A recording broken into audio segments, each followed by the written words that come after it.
And we are just 1 week away from the kickoff of the 2026 FIFA World Cup, and one Corpus Christi woman is gearing up for the games in a very colorful way. Maria Anreina is originally from Venezuela. She has collected the famous Panini World Cup stickers for years now, but those are highly sought after stickers and are hard to find around here. So she is taking matters into her own hands. She organized a meetup to swap duplicate stickers with other fans.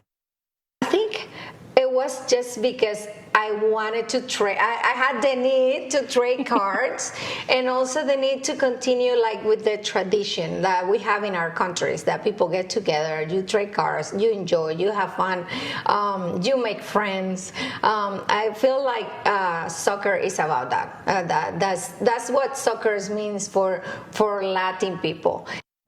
Maria Anreina and a group of collectors are meeting tomorrow at Brewster Street Southside. The sticker swap kicks off at 5.